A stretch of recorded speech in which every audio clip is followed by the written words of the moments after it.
a little bit of NXT. I just botched up my first video. This is my second video talking about what's going to be happening on the show and what's going up to Stand and Deliver. We don't have much time. As I said in the previous video I botched within about 2 minutes, the NXT of WrestleMania, Stand and Deliver, is coming up and we have to have some interest in it, and we're getting it. Opening match, which I don't understand why they did not, at the time, why they did not give this something special. This triple threat with Jasper Troy, Eli Knight, and Little Sean Legacy was not meant for that.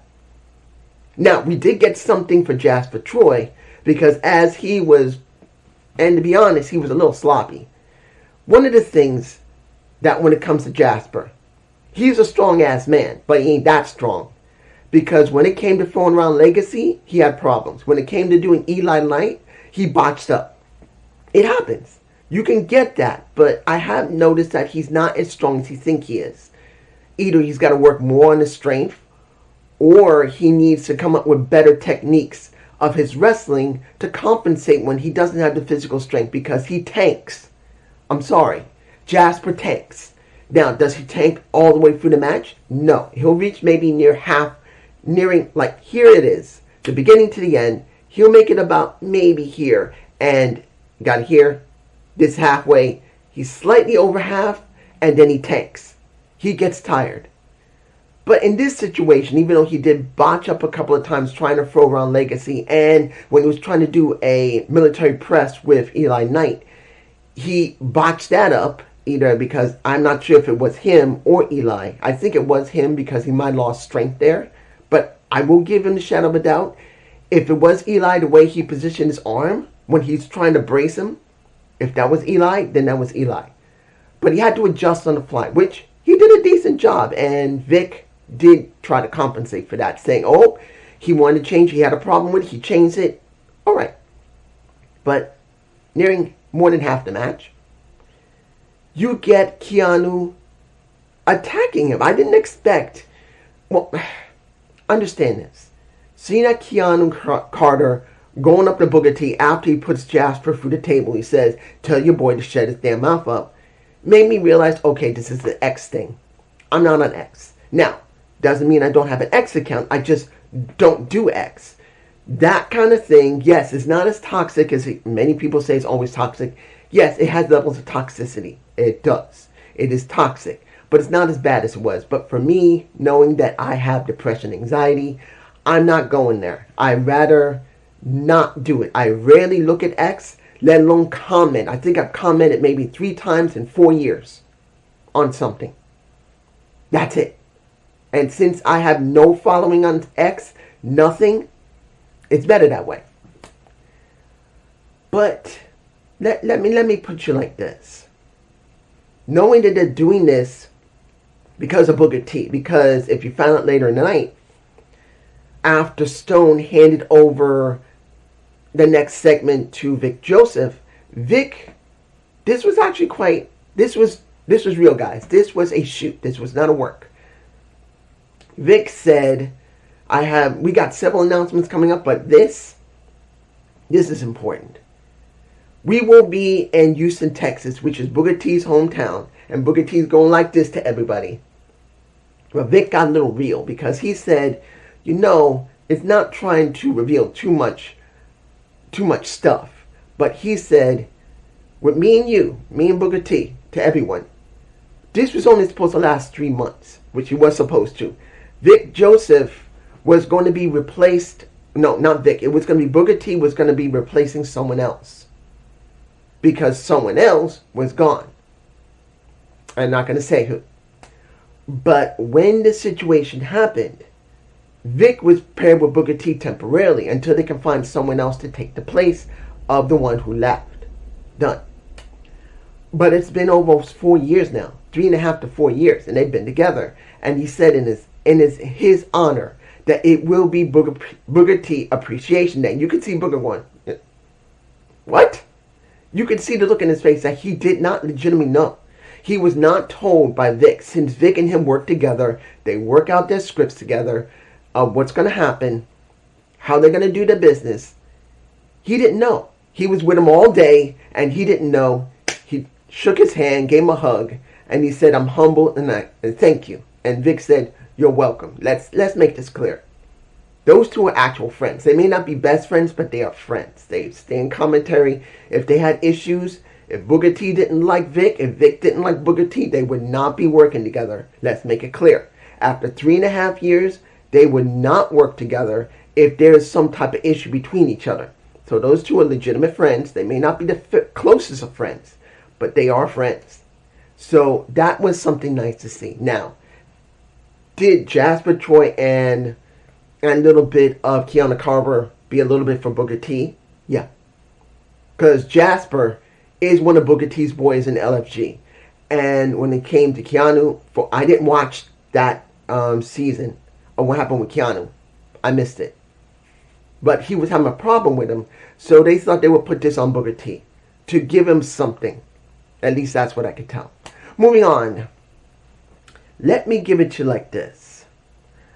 The No Quarter Catch crew versus I'm still calling them the Birthright. I don't know if they'll call themselves the Birthright. They probably will never call themselves the Birthright. But I kind of like the Birthright when it comes to...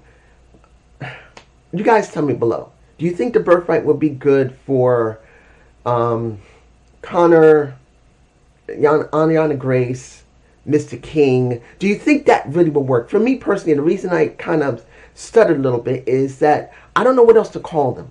They were known as the NXT Outlaws. Then they were known as the Outlaws. Then they were known as the Outsiders. And then after hearing, and I believe it was Lexus King said, this is our birthright, the Birthright seems to be the best name they could have. If they're not going there, I'm not surprised. But if they use the name Birthright, might be the best name for their faction. Because you now have 4 people there. Because, as you know, beforehand, Connor talked with a little bit of Lexus King and said, did you make the call? He said, no, I didn't make the call, but my dad did. And then later we had the match, which everything was going as expected when it came to working between the former members of the NQCC. Until you see that the outside, you see Tavion Heights hugging a little bit of Charlie Dempsey. And then you see Finley and Regal walking up. And that is something I thought I would never see. Now, for me personally, understand. Or is the mic over here? Understand. I don't remember where the mic is. It's either here or here. As you know, I have not gone out yet to get new batteries for my Zoom H1N because my ankle's still a bit messed up. Don't worry, I'm actually getting better. It just takes longer for me because I do have, honestly, I have a Achilles tendon tear. And when I strain it out, it takes a couple of weeks for my ankle to feel better. So I can't get the mic batteries right now. But, as I say, I've never seen William Regal and Finn Philly pair up together. I never got the opportunity. Not back in the day when those two were working together. I never seen it. So seeing these two standing side by side was kind of cool for me personally. And then once Charlie basically fed his partner to the wolves, he looks both of them. And then he gets into the ring and he joins them. Now, is this the Birthright? It should be. It should be. The only one that's not the Birthright is Stax. Stax, as far as I know, is not the son of a former wrestler. I could be wrong because I haven't checked. But everyone there is a son of a former wrestler. Or a daughter, for that matter, of Ariana Grace. So, there you go. Next. The next match. So Ruka versus Laney.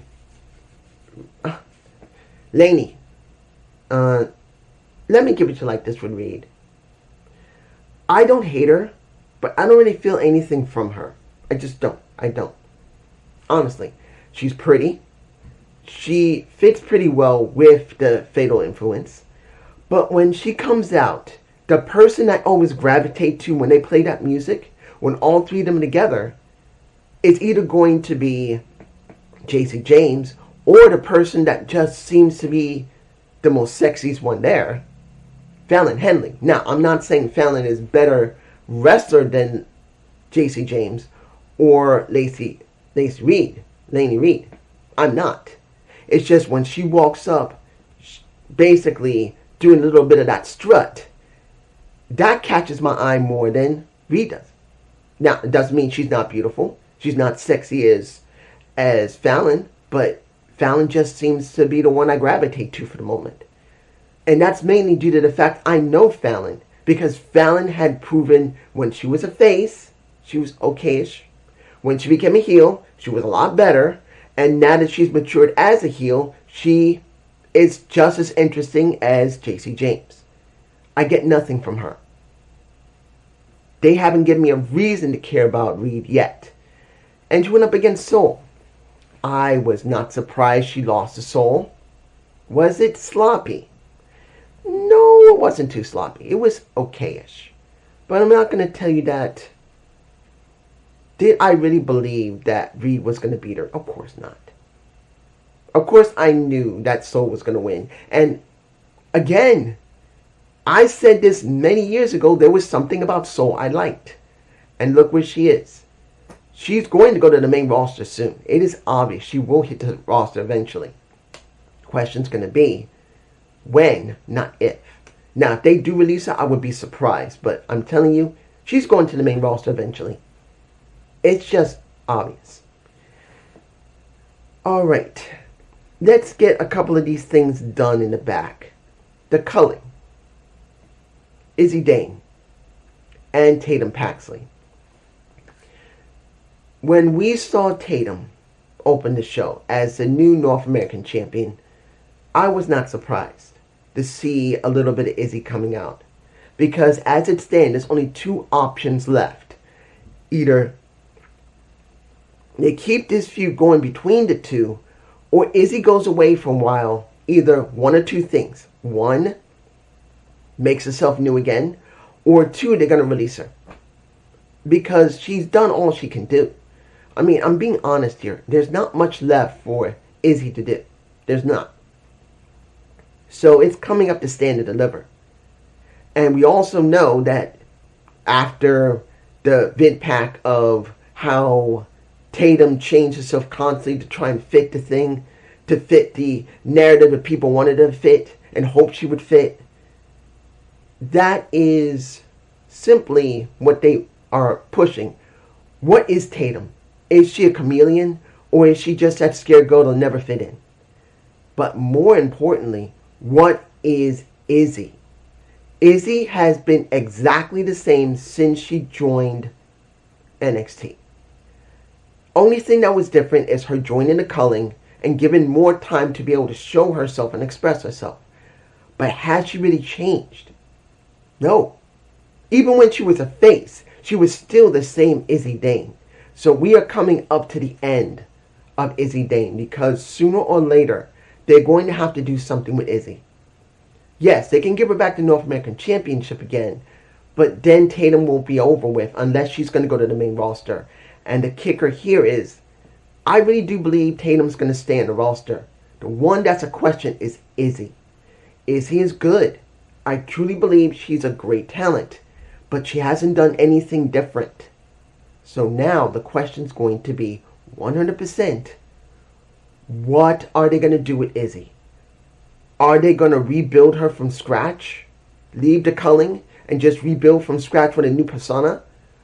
Or they're going to release her.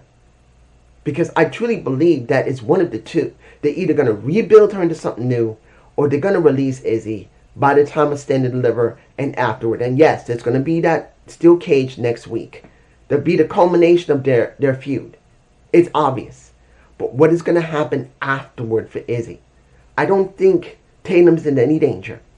But it's going to be a big question for Izzy. A very big question. What's going to happen next? We have the Tony D segment. Comes out. Says part 1 is done. I've taken out Dark State. They are done. I am finished with them. I will say with Dion Lennox, I respect him. He went out on a shield, but he was meant to lose. He was done. But now my second part of my plan, the NXT Championship, and he made it clear about Joe. Joe is what he said. Joe, I don't got a problem with you. In fact, if this was a year ago, I'd break bread with you. I'd like you. But I ain't that person no more. he said this beforehand, he said, I buried that person I once was a while ago. I buried him because I knew I need to be different, because the former Tony D, the Don of NXT, was not anything. It was a waste. And I needed to get rid of him. So I'm coming. Don't be surprised when I hit you, because I'm going to hit you in the face, and I'm not going to stop until I get what's mine. Good. This is what we've been waiting for. We knew eventually, once he finished Dark State, this needed to be done. And I'm glad it's done. The question is, how are they going to book this if they go to Stand and Deliver with this type of feud, which I don't think so. But you never know.